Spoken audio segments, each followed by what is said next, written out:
துரோகம் பண்ணவங்களை நீங்க மன்னிக்கலாம், ஆனா ஒருபோதும் உங்களுக்கு நடந்த துரோகத்தை மட்டும் மறக்கவே மறக்காதீங்க.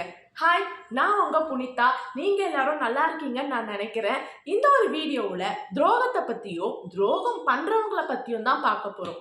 இந்த உலகத்திலே மிகப்பெரிய துயரமான ஒரு நிகழ்வு அப்படின்னா அது துரோகம் மட்டும்தாங்க. துரோகத்துக்கு ஏன் அவ்வளோ வலிமை இருக்கு அப்படின்னு பார்த்தீங்கன்னா, நம்மளை அப்படியே சிதைக்கக்கூடிய ஒரு விஷயம்தான் அந்த துரோகம். துரோகம் ஏன் இவ்வளோ ஸ்ட்ராங்காக இருக்குது தெரியுமா? இதை வெளிநபர்கள் நமக்கு செய்ய மாட்டாங்க. நம்ம கூடவே இருக்கிறாங்க இல்லைங்களா, அவங்க தான் நமக்கு துரோகம் பண்ணுவாங்க. அவங்க பண்ணுறதுக்கு பெயர் தான் துரோகம். அது நம்மளோட நண்பர்களாகவோ இல்லது உறவினர்களாகவோ அல்லது மிக நெருக்கமாக பழகிய ஒரு நபராகவோ இருக்கலாம். அவர்கள் பண்ணுவது தான் துரோகம்.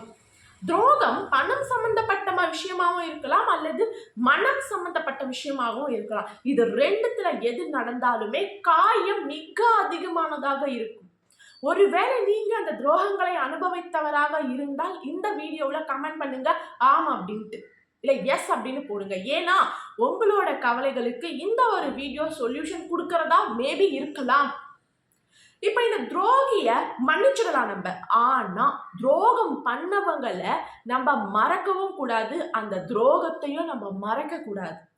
ஏன் அப்படின்னா, ஒருவேளை நம்ம துரோகத்தை மறந்துட்டோம்னா மறுபடியும் மறுபடியும் நம்ம ஏமாந்து போறதுக்கு வாய்ப்பை தர மாதிரி ஆயிடும். எப்ப நமக்குள்ள அந்த வடு இருக்குதோ அப்பதான் நம்ம இன்னும் தெளிவாவே இருப்போம். கரெக்டுங்களா? இப்போ நம்மள ஒருத்தர் ஏமாத்திட்டு போயிட்டாங்க, நம்ம கூட பழகினவங்க நம்மளை நமக்கு துரோகம் பண்ணிட்டாங்க அப்படின்னா அதை நம்ம மறக்காம அதுக்கு பதிலடி கொடுக்கணும். எப்படி கொடுக்கணும்? அவங்களுக்கு திரும்ப துரோகம் பண்ணணுமா இல்லை அவங்கள பழி வாங்கணுமா? இது ரெண்டுமே இருக்கக்கூடாது. இது ரெண்டுமே நம்மளோட வாழ்க்கையை தான் கெடுப்போம். எப்படின்னா, எந்த விஷயத்துக்காக நமக்கு துரோகம் பண்ணிட்டு போனாங்களோ அந்த விஷயத்துல நம்ம சாதிச்சு காமிக்கணும். இதுதான் சரியான வழி. நம்ம எப்ப தெரியுமா சாதிப்போம்? இந்த துரோகம் நமக்குள்ள இருக்கும் பொழுதுதான். அவங்க முன்னாடி நம்ம வாழ்ந்து காமிக்கணும், நம்மளை ப்ரூஃப் பண்ணணும் அப்படின்னு நமக்கு தோணும். நம்ம அதை செய்வோம். கரெக்டுங்களா? அவங்களுக்கு நம்ம வாழ்ந்து காமிக்கணும், அவங்க முன்னாடி நம்ம வாழ்ந்து காமிக்கணும்னு அவசியம் கிடையாது. அவங்க நமக்கு பண்ண அந்த துரோகத்தை தாண்டி நம்ம சக்சஸ்ஃபுல்லாக வாழ்ந்து காமிக்கணும். நமக்கு துரோகம் பண்ணுறதுக்கு காரணமே நம்ம லைஃப் அத்தோட ஸ்டாப் ஆகணும் அப்படின்ற ஒரு நோக்கத்துக்காக தான். நம்ம நல்லா வாழணும் அப்படின்னு நினச்சிருந்தா யாருமே நமக்கு துரோகம் பண்ண மாட்டாங்கல்ல. நம்ம வாழ்க்கைக்கு யார் முட்டுக்கட்டை போட்டாங்களோ, எந்த விஷயத்துக்காக நம்ம முட்டுக்கட்டை போட்டாங்களோ அதை தகர்த்து எரிஞ்சிட்டு நம்ம மேலே போகணும்.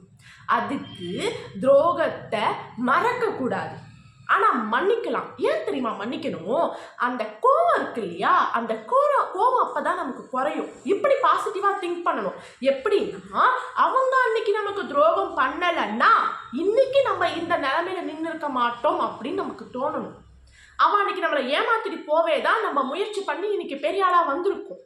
அவன் அன்னைக்கு நமக்கு துரோகம் பண்ணலைன்னா நம்ம வாழ்க்கை அதே நேர்கோட்டில் தான் போயிருக்கோம், உயரத்துல போயிருக்காது. கரெக்டுங்களா?